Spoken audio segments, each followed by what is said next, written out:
Hey guys, welcome back to the Financial Minute. It's been a while since I've seen all y'all, and I have missed you guys. I've been really busy working on my kitchen, and I just was struggling to find time to put effort into creating content. But enough of that. Today we're going to be talking about how you can create what you want and dream of in the financial realm. But we're going to do that right after this. Oh, don't forget, please give that video a huge grand slam in the like department. And if you could, hit that subscribe button. I'll see you guys in 2 seconds.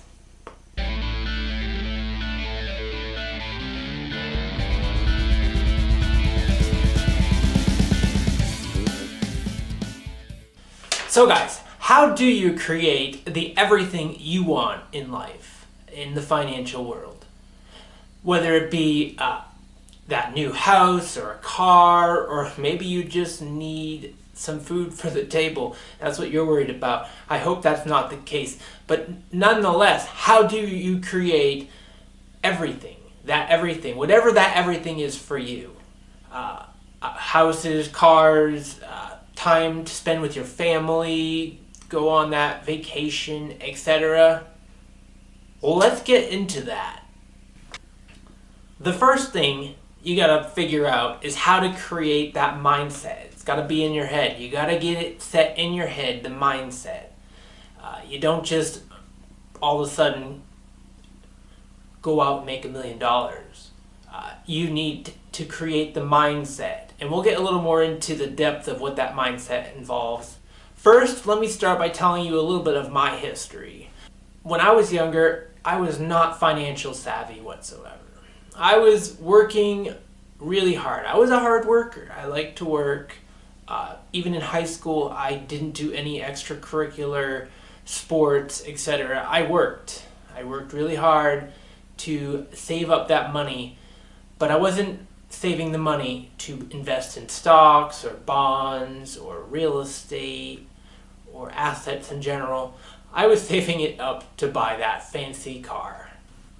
Cars were my weakness. I spent every waking moment pretty much either working to buy a car or looking at cars to, figure out what I was going to buy. I didn't have any money really when I was in high school, but I was working to change that. And I remember the first year I had my job, and I made a few $1,000s, and I went and spent all that money along with some other money that I loaned from my mother to buy a car. When I could have just driven, my aunt's car that she was very kindly letting me use.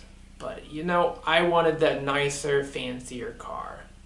Funny story though is when I got that car, it was a Lexus, and I could not afford the insurance on that car. I got a quote for the insurance, and the insurance was going to cost more than the car did per year.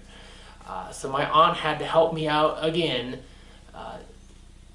Had she stepped in and said, I'm not helping you, you got to sell that car, and taught me a lesson about, buying assets instead of liabilities, but she didn't. That wasn't, that's not her strength. She's not into that kind of thing like I am now. But since then, I've learned that assets are much better than liabilities. But I didn't learn it still. I bought that car, I used it, and then I crashed it. And insurance paid out, and I bought another car. And it was a vicious cycle. I was spending all my waking hours working really hard to buy a car. I was in school, it was affecting my grades, and it wasn't a good thing. Later on, I went to college. Again, I was working really hard to pay my way through college because I didn't really have any help. And so working hard was never an issue. The whole spending the money on liabilities was the issue for me. And I continued to do that even through college. I bought a nicer car. I bought a 350Z convertible. It was only a few years old. Of course, it needed some work, and I spent every penny I had at that moment to buy that car, and then I couldn't afford to fix it.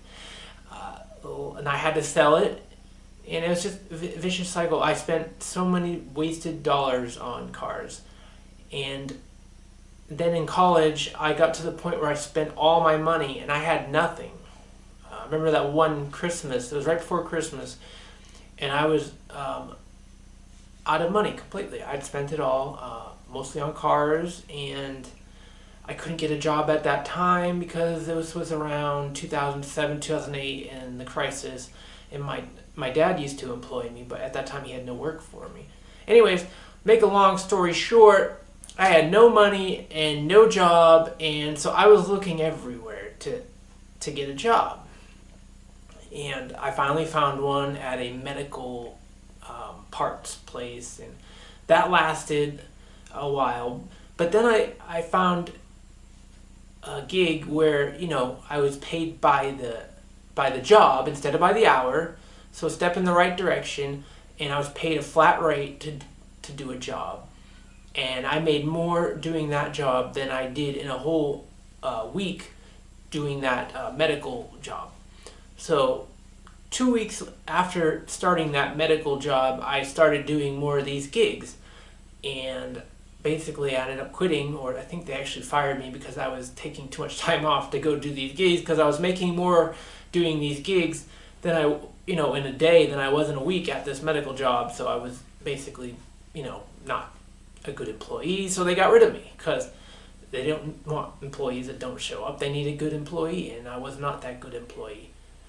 So this is when I started to realize that, you know, you're either working for you to make yourself wealthier, or you're working for somebody else to make them wealthier.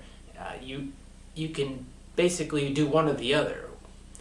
So there's three options there. You can work for yourself and make yourself wealthier through creating assets and creating wealth through thoughts and ideas of your own, or you can work for someone else and make them wealthier, and they'll cut you a check for that.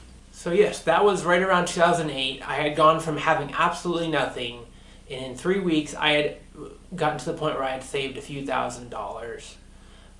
I wish I could say I bought a house after that, but I did not. I did save that money for a while, and then I bought another car.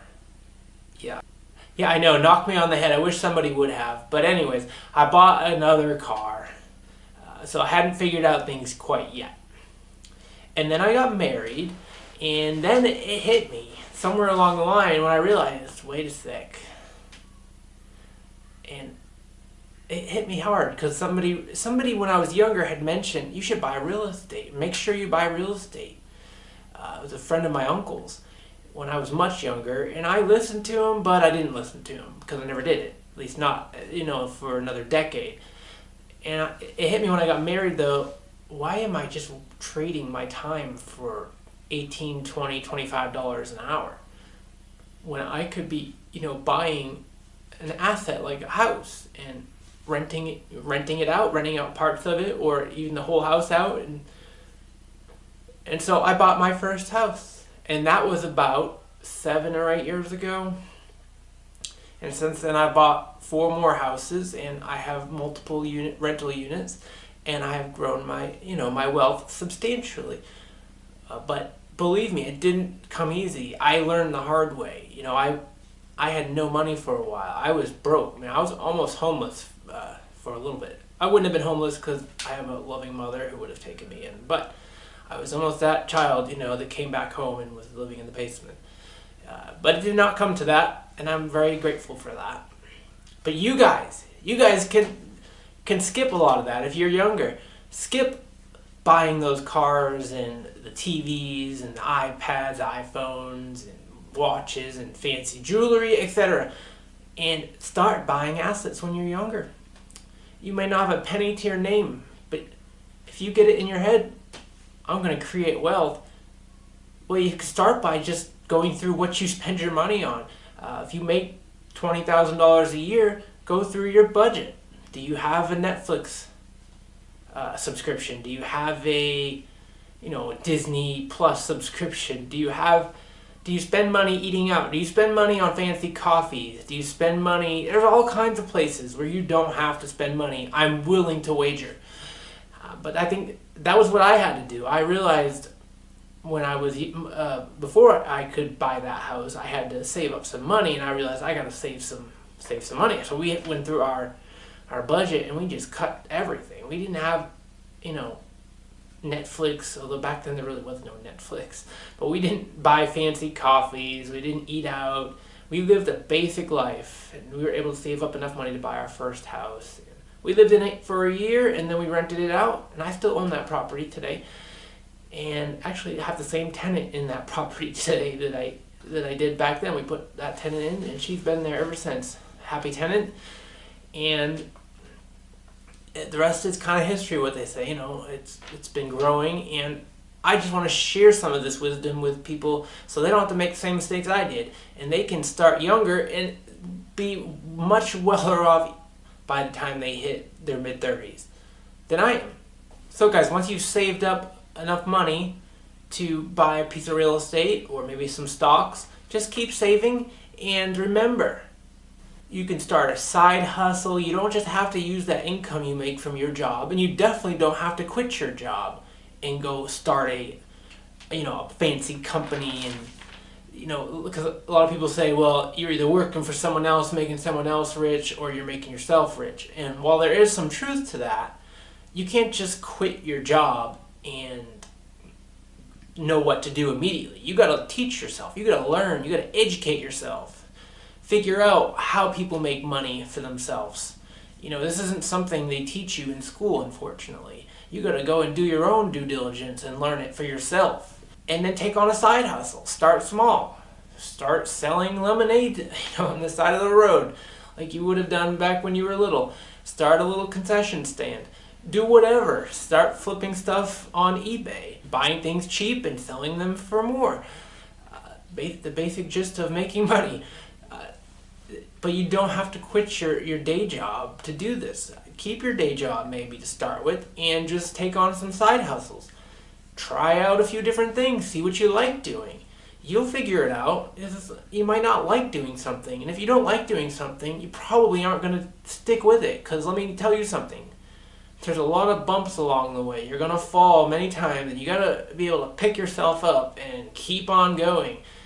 When you're doing any type of transaction where there's money involved, especially decent sized sums of money, there are always pitfalls and bumps along the way. You're gonna learn a lot of this the hard way. No matter how much you study, you're gonna learn some of it the hard way.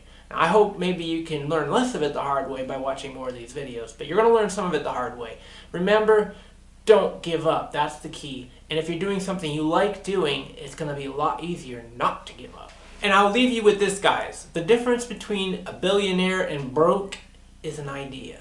That's all it is. Somebody had a really good idea, and it made them very well off. But that isn't the only difference. You have to have the idea, and then you have to have the wherewithal and the guts to not give up until you make that idea successful. And you will fail. Believe me, you will fail. It's going to happen one way or another along the way. And you got to remember, I'm not going to give up.